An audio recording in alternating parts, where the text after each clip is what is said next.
जो बहुत ही मुझे एक प्रकार से कष्टदायक स्थिति है उसको मैं वर्णन कर रहा हूं। पिछले बार भी अप्रैल के महीने में हम देखते हैं कि हमारी जो मंडियां थी उसके अंदर प्रोक्योरमेंट का विषय चल रहा था। वो प्रोक्योरमेंट तो इस प्रकार से वैसे ही चल रही है, उसके बारे में बाद में चर्चा करूंगा। लेकिन जो विशेष बात मुझे जिसका उल्लेख करना है वो है हमारे किसान भाई कहीं कहीं अपनी कुछ बातों को लेकर के आंदोलन कर रहे हैं। ये बात ठीक है कि आंदोलन करना हर किसी का लोकतांत्रिक अधिकार है। कहीं कहीं इस लोकतांत्रिक व्यवस्था को जब तोड़ा जाता है उस समय प्रशासन को भी कठिनाई होती है, सरकार को भी कठिनाई होती है।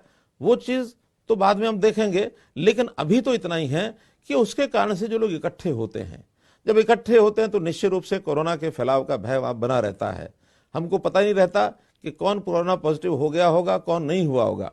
जहां जहां लोग इकट्ठे होते हैं वहां की अब चर्चा हम करें तो बहुत स्थानों पर कई विद्यालयों में विद्यार्थी अथवा सामूहिक रूप से उनके अध्यापक, आज तो एक बस अड्डे के अंदर वहां जो ड्राइवर कंडक्टर उनको देखा गया कोरोना के टेस्ट हुए तो 15-16 लोग एक साथ कोरोना पॉजिटिव निकले, तो उस बस अड्डे को भी 24 घंटे के लिए बंद किया गया है।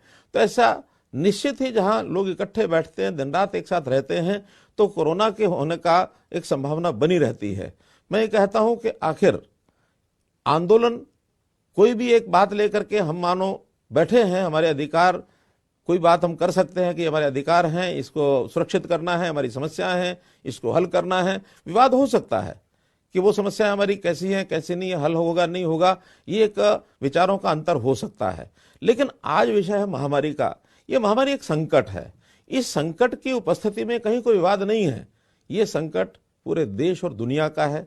ये संकट हमारे अंदर भी आ चुका है।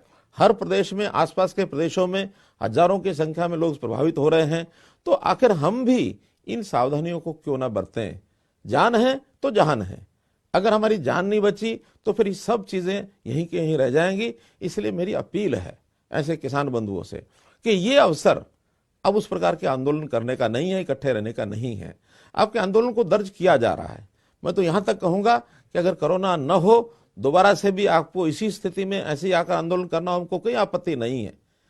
लोकतांत्रिक व्यवस्था बनाए रखनी चाहिए। लोकतंत्र जैसा हमारा अधिकार है, ऐसे दूसरों का भी लोकतंत्र का अधिकार है। तो हम किसी दूसरे के कष्ट का भी कारण न बने। तो मैं तो यही चाहूंगा कि हम लोग आज इस आंदोलन को यहीं समाप्त करें, अपने अपने स्थानों पर जाएं, अपने परिवार की भी चिंता करें, अपनी भी चिंता करें, अपने समाज की भी चिंता करें। कोरोना हुआ है तो उसका इलाज कराएं। कोरोना आगे फैले नहीं तो उसकी सारी व्यवस्थाएं जो प्रबंध बताए हैं वो सब प्रबंध करें। ये एक बहुत बड़ा एक मानव के प्रति जो उपकार है वो हम सबका होगा। तो हम सब सावधान यदि रहेंगे तो निश्चित रूप से ही ये एक काम जो हमारा दायित्व बनता है, सबका सामूहिक दायित्व, उसको हम जरूर कर पाएंगे। जहां तक मंडियों में इस समय प्रोक्योरमेंट की बात है, प्रोक्योरमेंट पिछले वर्ष भी कोरोना के समय में ही हुई थी और ठीक प्रकार से सारी व्यवस्था हमने की थी। बाजारों में भी हमने मास्क उपलब्ध कराए थे, सैनिटाइजर उपलब्ध कराए थे और सब लोग दूरी बना करके रखें, ऐसे काम सबने किए थे। और मंडियों के परचेज सेंटर ये हमने अलग से बनाए थे, बड़ी संख्या में बनाए थे। इस बार भी हम वो सब कर रहे हैं। हमारी प्रोक्योरमेंट में इस समय आधे से ज्यादा अनाज जो है वो मंडियों में आ चुका है, लगभग 60%। 80 लाख मीट्रिक टन ये अनाज आना है।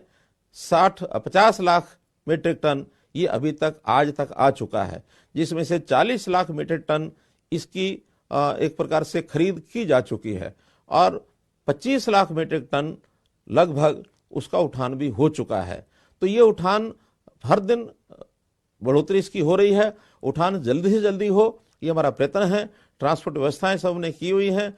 डिप्टी कमिश्नर्स को पूरे अधिकार दिए हुए हैं कि ट्रांसपोर्टर्स को यदि माल उठाने में दिक्कत आती है अलग से व्यवस्थाएं करें, लेकिन मंडियों में अनाज रखा न रह जाए, क्योंकि अनाज जो है वो खुले आकाश के नीचे रखा है। जैसा हम देख रहे हैं आज भी वर्षा का मौसम हरियाणा में बना हुआ है।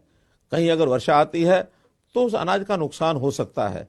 वो नुकसान चाहे किसान का हो, चाहे सरकार का हो, चाहे किसी एजेंसी को हो, एफसीआई का हो, आखिर तो हमारा सबका नुकसान है। प्रदेश का नुकसान, किसान का नुकसान, जनता का नुकसान, देश का नुकसान, आखिर हमारा सारा सबका नुकसान है। तो ये नुकसान किसी का न हो, इसकी सावधानी बरतने के लिए आज जो अनाज आए हुए हैं उसका जल्दी से उठान हो, ऐसा मैं सभी एजेंसी के ट्रांसपोर्टर्स को कहूंगा। डिप्टी कमिश्नर्स को भी कहूंगा, लेकिन मैं किसानों से भी अपील करूंगा कि एक दिन के लिए 2 दिन के लिए जहां ज्यादा अनाज आ गया है, ग्लटिंग हो गई है, भीड़ हो गई है, अनाज बाहर निकाला नहीं जा रहा है, वहां 2 दिन लाने की स्पीड थोड़ी कम कर लें।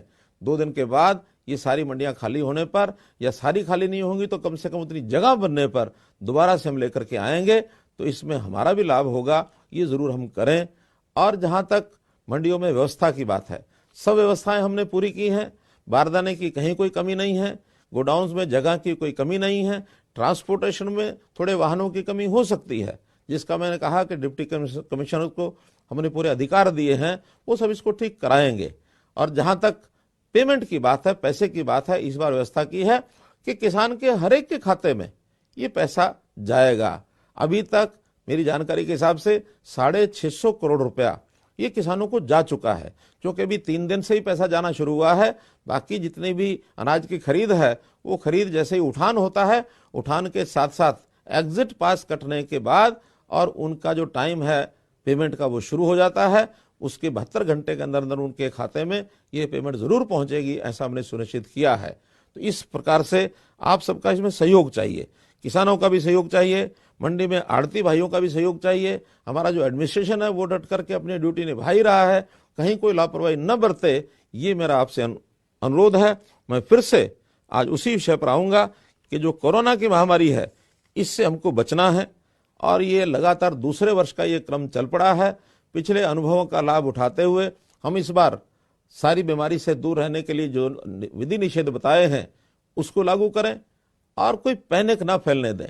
खास करके मैं हमारे जो मजदूर भाई हैं, जो फैक्ट्रियों में काम करते हैं, उनसे मैं आग्रह करूंगा कि यहाँ रहें चाहे अपने प्रदेश में रहें, घर में रहें, स्थिति एक जैसी है, कहीं अंतर पड़ने वाला नहीं है। सावधानियां यहाँ भी बरतनी होंगी, सावधानियां वहां भी बरतनी होंगी। इसलिए हम निश्चिंत होकर के बिना किसी चिंता से अपने अपने काम में लगे रहें। और वहां पर जो सूचनाएं आपको मिलती हैं, डिस्टेंस, दूरी बनाकर रखना, आधी संख्या दिन में काम करे, अगर डबल शिफ्ट करनी है तो आधी संख्या रात को करे, 3 शिफ्टें करनी है तो 3 बार शिफ्टें करें, इस प्रकार से।